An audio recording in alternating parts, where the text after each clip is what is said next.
It is one of the most famous and yet secret buildings in the world, the headquarters of the Central Intelligence Agency. Everyone's seen this, it's in all the movies. Showing me round is Mike Pompeo, who's just marked a year as its head, a tumultuous time around the world and in Washington. He's not shy about the CIA's mission, saying he's unleashed the agency to take more risks. We're the world's finest espionage service. I'm incredibly proud of that. We're going to go out there and do our damnedest to steal secrets on behalf of the American people. In the room where America's most secret operations are tricky are planned. for you, though, when you've been in these briefings and then you might come out and there might be some tweet about a foreign policy issue? I mean, when the president talks about Rocket Man, isn't there a danger that it's raising the temperature with something like North Korea, and it could actually lead to some kind of escalation?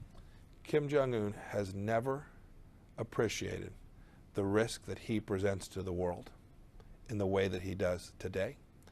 And it is also our judgment that our partners, who are also at risk from North Korea, have now come to understand that it is Kim Jong-un that is presenting this risk. And so when you see this language that the president chooses to use, there are many audiences for it, and I can share with your audience today that I assure you Kim Jong-un understands the message that America is serious about this. The CIA director says that his job is to find other ways of stopping America being at risk from a nuclear-armed North Korea should diplomacy fail. Are there options that are available, do you think, that are short of all-out war? Because a lot of people think that that option would cause massive destruction and loss of life. Well, they're right about that.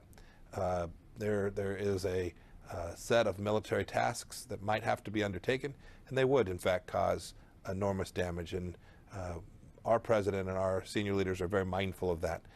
But we're going to present the president a range of alternatives, other ways to assist in what the president has said as our policy. Do you think it's possible to remove the ability of Kim Jong-un to fire those missiles, to either take him out or to take out the ability to launch missiles? Many things are possible. And how much time do you think there is? Because in the past, I think people have talked about it being an imminent threat. We talk about him having the ability to deliver a nuclear weapon to the United States in a matter of a handful of months.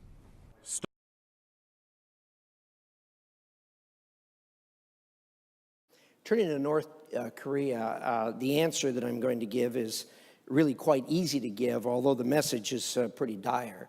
And that is that this is a really dangerous situation that we're facing right now on the Korean Peninsula. I would argue that there's no, from a mass casualty standpoint, there is no more dangerous place on the planet than the Korean Peninsula right now. This is all in the hands of and the mind of a single person, and that, of course, is Kim Jong-un. What he does, what he decides to do, is going to be decisive of how this matter resolves. And it is not going to resolve well if he continues on the course that he is continuing on. The President of the United States has said, and he is committed to, seeing that Kim Jong-un is not able to marry together a delivery system with a nuclear weapon that he can deliver to the United States. He has said that very clearly. That is, our president has said that very clearly. And anyone who doubts the president's commitment to see that that doesn't happen does so really at their own peril. The consequences of that are breathtaking when you think about how this could happen. There is no bloody nose policy. Senator Shaheen and I drilled down with the administration on that, and nobody knows where that came from. It appeared in the national media. The administration says they've never used the term. They've never considered the strategy. There is no such thing. And if you think about it, it absolutely makes sense. If this thing starts, it's going to be probably one of the worst catastrophic events in the history of our civilization, but it is going to be very, very brief. The end of it is going to see mass casualties, the likes of which the planet has never seen. It will be of biblical proportions. Anyone who doubts that this president isn't committed to that, I would suggest that they step back, take a breath, and listen to what he has said, review the facts on the ground.